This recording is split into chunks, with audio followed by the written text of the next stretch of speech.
कि अहंकार जो थी ना, उनकी नैया को डुबा दी। हमारे बाप का और हमारी बपौती है। कहीं बीजेपी का कोई भी जो है नहीं बोल पा रहे हैं, बाकी बोलना चाहिए। अपनी हार की दो चार जगह से और हारेंगे, दो चार विकेट गिरेगा। बहुत गंदा लग रहा है। एक एक उतावला हो जाते हैं ना, बीजेपी के लोग जो है उतावला हो गए। लट्टू बन रहा था, मोहतरमा को देखे थे भाई, महिला है और महिला का नाम नहीं ले सकते हैं। बात दुख भी होता है, हम भी महिला हैं। उनको देखे कि बीजेपी के कार्यकर्ता, भाई कोई भी, अरे भाई सबको लगता है कि जिस तरीके से बीजेपी का लगातार कहना था कि किसी को भी खड़ा कर देंगे बांकीपुर से तो जीतना तय है, जिस तरीके से उनका फुल कॉन्फिडेंस था। और देखा जाए कि इस बार जो है उपचुनाव में प्रशांत किशोर भारी बहुमत से बाजी मारे हैं। देखिए, हमसे बात करने के लिए है अभी फाइमा खातून, जिनसे बात करेंगे। मैम, क्या लगता है, जिस तरीके से बीजेपी कहना था कि किसी को भी खड़ा कर देंगे तो जीत जाएंगे? उनकी ये तो सही बात है। उनकी अहंकार जो थी ना, उनकी नैया को डुबा दी। वो उनका अहंकार वो नहीं कहते हैं कि सर चढ़ के बोल रहा था। तो कभी कभी होता है।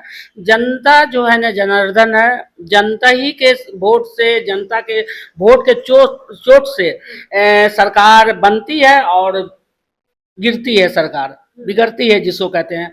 तो कहीं ना कहीं इनका जो इनके बीजेपी का जो थोड़ा सा वो हो गया था कि भाई हमारे बाप का और हमारी बपौती है और ये हमारा ही पार्टी है, हमारे लोगों को खड़ा कर देंगे।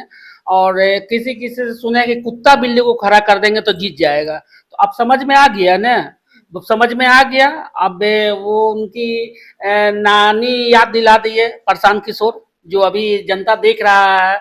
और सब किस जगह छुप गए हैं। कहीं बीजेपी का कोई भी जो है नहीं बोल पा रहे हैं, बाकी बोलना चाहिए। अपनी हार की, अगर उनकी हार हुई है तो उनको समीक्षा बैठक करना चाहिए और अपने हार का कमी ढूंढ के जनता के सामने लाना चाहिए। हमारे हिसाब से अगर नहीं लाते हैं तो फिर कहेंगे बीजेपी जो है ना, वो अपने जो बरबोलापन है, उनकी जो मानसिकता है, वो अभी उनकी कम नहीं हुई है।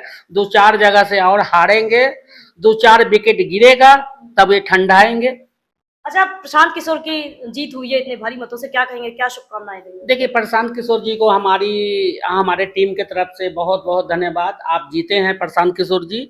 और आपसे हमारा निवेदन है कि आप जिस मुहिम से जीते हैं, जो जनता के सामने ले गए हैं कि हम जनता को विकास के रास्ता पे ले जाएंगे, हर बच्चा पढ़ेगा। बस्ता छाप, मतलब एक छाप भी उनका है, बस्ता छाप, स्कूल का बस्ता छाप। तो आप जो विकास से जनता आपको वोट दिया है, आप पे विश्वास किया है, हर वर्ग के लोग वोट दिए हैं। आप काम कीजिए। और इस तरह से किसी पार्टी को आप टारगेट कर रहे हैं, आप नहीं कर रहे हैं, आपके कार्यकर्ता कर रहे हैं। और हमको तो उनके कार्यकर्ता का जो देख रहे हैं वीडियो, उसमें लग रहा है कि बीजेपी के कार्यकर्ता और प्रशांत किशोर कार्यकर्ता दोनों 20 हैं, 19 कोई नहीं है। किस तरह से 19-20 किस तरह से कह रही है? मतलब अब ठीक है, जीत गए हैं। प्रशांत किशोर को अगर पहली बार जीते हैं, वो विधानसभा जाएंगे और वो जनता का आवाज बनेंगे, तो उस पर बात करनी चाहिए। बात ये नहीं करना चाहिए कि फलाना ये बोल रहा था तो ये बोल रहा था। एक किसी किसी को टारगेट उनका कार्यकर्ता कर रहा है, एक वीडियो बना रहा है, एक इस तरह से एकदम मतलब बहुत गंदा लग रहा है। एक मोहतरमा मैडम को देखे थे कि बीजेपी के कार्यालय में लड्डू बन रहा है। एक मोहतरमा को देखे थे भाई, महिला है और महिला का नाम नहीं ले सकते हैं। बात दुख भी होता है, हम भी महिला हैं। उनको देखे कि बीजेपी के कार्यकर्ता, भाई कोई भी, अरे भाई सबको लगता है कि हमारा पार्टी जीतेगा, सबके सब जगह लड्डू बन रहा था। तो बीजेपी थोड़ा उतावला हो जाते हैं ना, बीजेपी के लोग जो है उतावला हो गए, लड्डू बन रहा था। गलत किए बनवा के? हाँ, नहीं नहीं बनाए तो चुपचाप बनाना चाहिए। जीतते तो जनता खाता। तो वो तो दिखा रहे थे, उनके जो हलवाई सब दिखा रहे थे, कार्यकर्ता दिखा रहे थे। और वो लड्डू का एक मैडम जो है वो बखरन कर रही थी। नहीं होना चाहिए ये। वो और प्रशांत किशोर, मतलब प्रशांत किशोर का गुलाल लगा के, तो कहीं ना कहीं दर्द होता है जनता में। फिर जनता जो है ना, जनता ऐसा नहीं कि अफसोस करे कि हम फिर गलत मतलब वोट दे दिए।